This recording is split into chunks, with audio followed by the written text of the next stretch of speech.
بسم اللہ الرحمن الرحیم۔ السلام علیکم ورحمۃ اللہ وبرکاتہ۔ صحیح بخاری میں ہے کہ حضرت سعد بن سعد رضی اللہ تعالیٰ عنہ سے مروی ہے کہ رسول اللہ صلی اللہ علیہ وآلہ وسلم اور مشرکین کی جنگ ہوئی۔ کہا جاتا ہے کہ یہ خیبر کی جنگ ہے۔ جب رسول اللہ صلی اللہ علیہ وآلہ وسلم اپنے لشکر میں تشریف لائے اور مشرکین واپس اپنے لشکر میں چلے گئے تو رسول اللہ صلی اللہ علیہ وآلہ وسلم کے صحابہ میں سے ایک شخص تھا جو کسی بھی مشرک کو تنہا دیکھتا تو وہ اس کا پیچھا کرتا حتیٰ کہ وہ اس کو مار ڈالتا۔ بہت سے لوگوں نے ان کو دیکھا اور کہا کہ آج ہم میں سے کسی نے ایسا اجر حاصل نہیں کیا جیسا اس شخص نے حاصل کیا۔ رسول اللہ صلی اللہ علیہ وآلہ وسلم نے فرمایا لیکن وہ تو ہے دوزخیوں میں سے ہے۔ ایک شخص نے کہا میں اس کا پیچھا کروں گا، میں اس کو سپائی کروں گا۔ تو اسے کہا گیا تم کرو، تو وہ شخص نکلا۔ تو یہ جس نے سپائی کرنا تھا اس شخص کو، وہ بھی اس شخص کے پیچھے پیچھے نکلا۔ جب وہ پہلا شخص کہیں رک جاتا تو یہ بھی رک جاتا، جب وہ چلتا تو یہ بھی چل پڑتا۔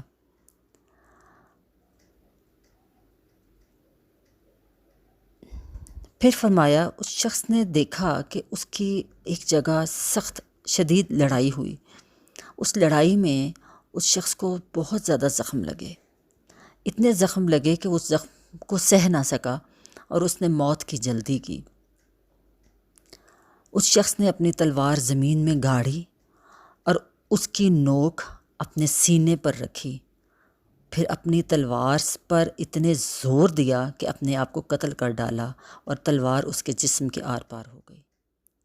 مطلب اس شخص نے اپنے آپ کو خود قتل کر دیا۔ اور وہ جو جاسوسی کرنے والا شخص تھا وہ رسول اللہ صلی اللہ علیہ وآلہ وسلم کے پاس آیا اور کہا کہ میں گواہی دیتا ہوں کہ آپ اللہ کے رسول ہیں۔ آپ صلی اللہ علیہ وسلم نے پوچھا کیوں، کیا ہوا؟ جس نے سپائی کیا تھا وہ شخص کہا، اس نے کہا آپ صلی اللہ علیہ وآلہ وسلم نے ابھی جس کے متعلق بتایا تھا کہ وہ شخص دوزخیوں میں سے ہے، دوزخ میں جانے والوں میں سے ہے، تو لوگوں نے اسی قول کو صحیح سمجھا تھا۔ تو میں نے کہا کہ میں تو اس شخص کا پیچھا کروں گا جب تک کہ میں اس کو دیکھ نہیں لیتا اپنی آنکھوں سے۔ تو میں اس کے پیچھے نکلا، پھر میں نے دیکھا کہ اس کو شدید زخم لگے ایک لڑائی میں، اور اس نے وہ زخموں کی وہ تاب نہ لایا، اور اس نے کہا کہ مجھے ان زخموں کو تکلیف برداشت کرنے سے بہتر ہے کہ میں موت کو گلے لگا لوں۔ اور اس نے اپنی تلوار کی نوک اپنے سینے پہ رکھی اور اپنے آپ کو جھٹکا دیا اور وہ تلوار اس کے جسم کے آر پار ہو گئی اور اس نے خود کو قتل کر دیا۔ رسول اللہ صلی اللہ علیہ وآلہ وسلم نے فرمایا ایک شخص جنتیوں والے عمل کرتا ہے لوگوں کی نظر میں جبکہ وہ دوزخیوں میں سے ہوتا ہے، اور ایک شخص لوگوں کی نظر میں دوزخیوں والے عمل کرتا ہے لیکن وہ ہوتا جنتی ہے۔